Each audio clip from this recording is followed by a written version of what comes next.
Let me introduce you to a new indie game, Kiborg. In simple terms, you could call this a beat-em-up roguelike. Basically, arcadey violence where, as you can see, the combat feels like Arkham. You know, the Batman games. Where you, I wouldn't say snap to them, but you basically do. Jumping around the map, dodging, weaving, switching between light attacks, heavy attacks, and or the AoE attack. Basically a spin kick or just swinging your fists around depending on which animation it uses. The point is, you have different combos and you can unlock new combos to chain between. And if you finish attacks with light combos or heavy combos, it'll synergize with certain implants to give you additional effects. This game technically contains cyberpunk and transhuman themes, but they aren't the focus. They are how you progress, how you get stronger, how you move through the levels, and ultimately how you beat the game.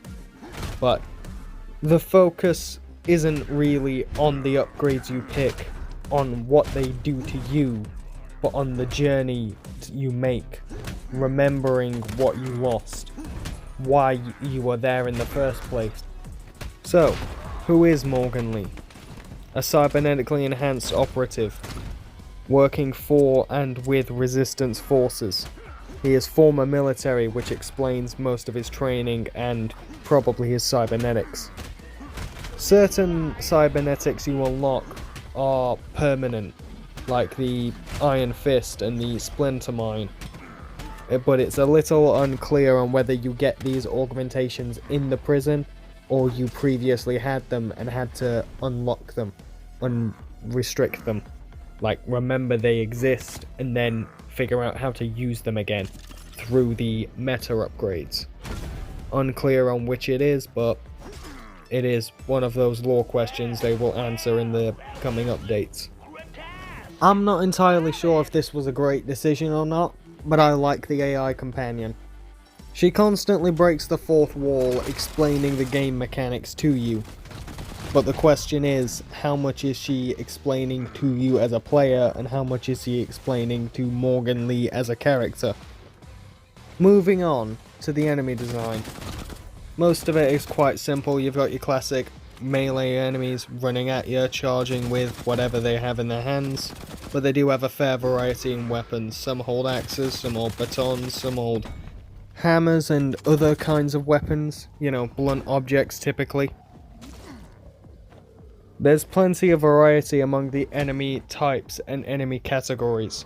In the first area you've got all these thugs, I guess you could say, and they tend to hold scrap equipment, rusty guns and pipes, and rarely general actual weapons, usually cobbled together, axes and maces.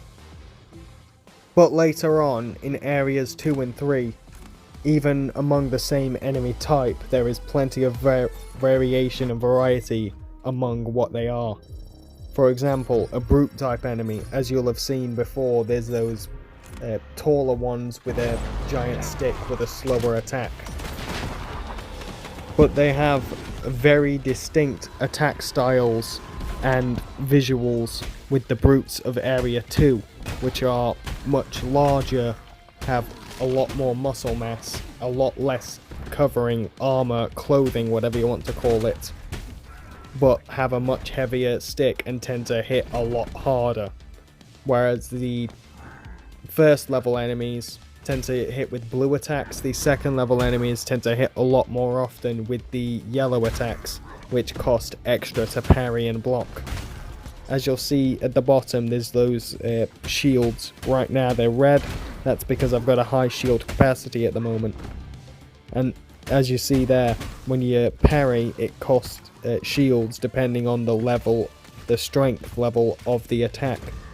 A blue attack is basic, a white attack is basically free to block and parry. A yellow attack costs 2 shields unless you've got an upgrade which reduces it to 1.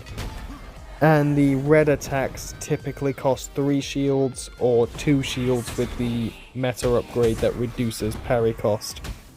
It's also used for your dodging, so you can basically think of it as stamina. That's what it would be in any other game.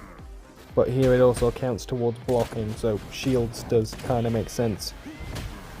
As of now, there are only, 3 bosses? But they are planning on adding more, both more content and in endless mode and more to the arena. I can't wait for it, honestly.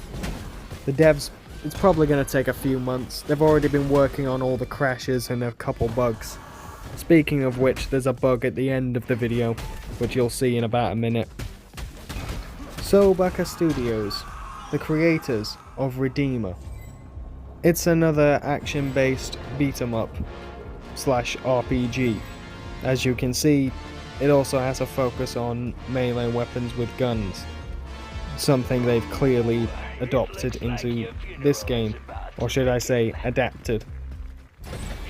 The difference here is that you have control of the camera, and it's stuck to your character. It's a third-person perspective instead of top-down.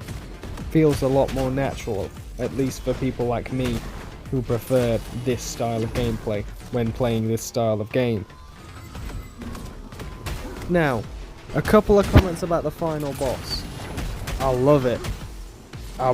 Honestly, all of the mechanics are engaging. The only problem is, it's a bit too short on the early levels because of how ridiculous you can stack the damage. And at the later levels, it feels like it does too much damage.